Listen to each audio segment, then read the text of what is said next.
My fear is that people are going to be crippled by fear. The fear of tomorrow and not knowing what's going to happen. It cripples you, then you start hiding under a blanket and say, I don't want things to change, and you're hoping to sleep right through it, and then maybe you'll die before anything happens, you know. So this whole notion of being satisfied with the status quo fears me, because I think there must be a constant dissatisfaction with the status quo if we are going to learn and innovate.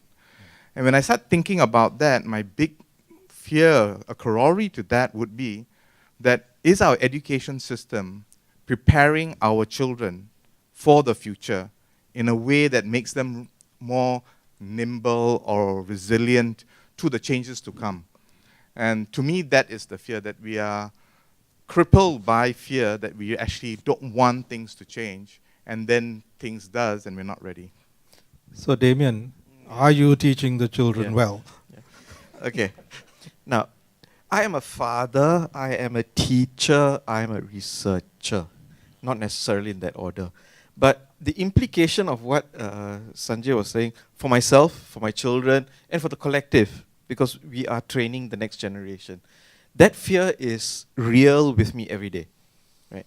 So one thing that we are experimenting with is that we are not teaching them so much as content as the process of learning. Because whatever they learn today, in terms of whether it be organizational behavior, marketing, even IT, right? It may not take them through even to graduation, right? It may become obsolete. So what we teach them now, what we're experimenting, at least in the first year, right, is teaching students how to learn. So it's basically about learning to learn, right? And that skill, we think, and we are betting on that at least for the moment, that is something that will take them through lifelong, right?